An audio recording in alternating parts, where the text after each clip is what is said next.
যাদের মন নরম তাদের কিছু মানুষ মনে করে তারা বোকা, কিন্তু সত্য হচ্ছে নরম মনের মানুষগুলো বোকা হয় না।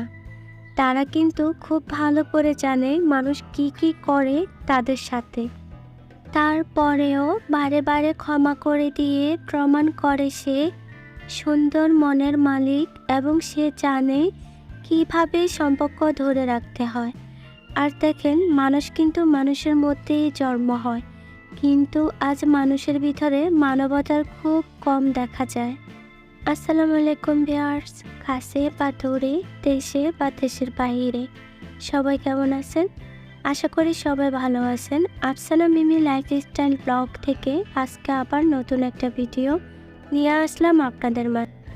ভিডিওটার কোথাও কোনো অংশ যদি ভালো লাগে প্লিজ লাইক দিয়ে পুরো ওয়াচ করবেন, আর যারা নতুন আসবেন সাবস্ক্রাইব করে বেল আইকন চাপ দিয়ে পাশে থাকবেন। দেখুন বন্ধুরা, আজকের ভিডিওটা সকাল 7টা থেকে শুরু করেছি। দেখুন না, 7টা হচ্ছে একদম দুপুরের মতো, এত রোদ, এত গরম পড়তেছে। সব জায়গায় এখন গরম পড়তেছে, সবাই একটু সাবধানে থাকবেন। রোদের ভিতরে না বের হওয়াই ভালো বাসার ভিতর থেকে, কারণ এই গরমে আপনার জ্বর আসতে পারে, ঠান্ডা লাগতে পারে এবং টাইফয়েডের দিকেও চলে যেতে পারে। তাই সাবধানে থাকা অনেক জরুরি।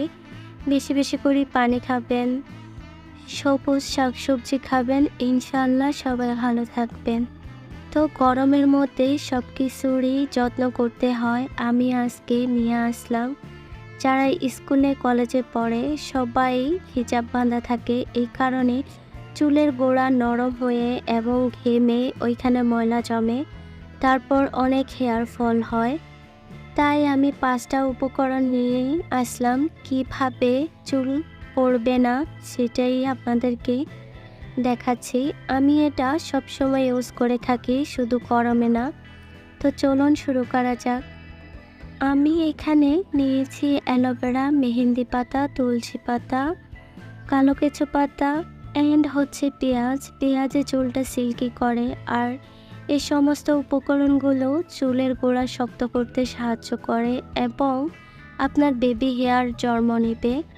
আমি প্রথমে অ্যালোভেরাটা কেটে ওগুলাকে রেখে দিয়েছি। সাবধানে থাকবেন যেন অ্যালোভেরার হলুদ জেলটা একদমই না থাকে, ওটা ধুয়ে ফেলবেন আগেই। তারপরে এই তো একে একে সব কিছু দিয়ে আমি ব্লেন্ডার করে নিচ্ছি। তো আমি নিজে আপনাদেরকে গ্যারান্টি দিয়ে বলতেছি, এই রেমেডিগুলো যদি চুলে ইউজ করেন আপনাদের চুলের গোড়া সত্যিই শক্ত হবে, হেয়ার ফল কম হবে।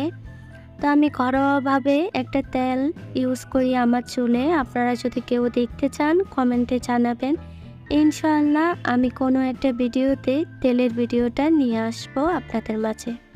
চলুন এখন আমি কিভাবে মাথা দিচ্ছি দেখুন।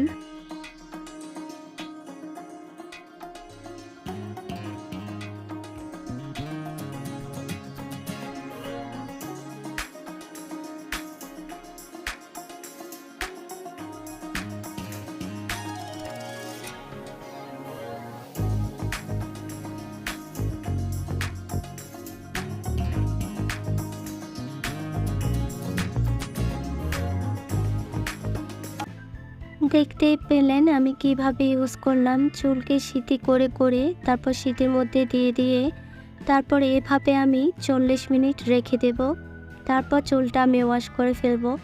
আমি শ্যাম্পু ইউজ করি নাই চুলে, আপনারা শ্যাম্পু ইউজ করলে করতে পারেন। আমি 2 দিন পরে শ্যাম্পু ইউজ করব। এই যে দেখুন আমি চুলটা কতটা ঝরঝরে হয়েছে, চুলটা আঁচড়িয়ে আপনাদেরকে দেখালাম, একটা হেয়ারও কিন্তু আমার ছিঁড়ে নাই।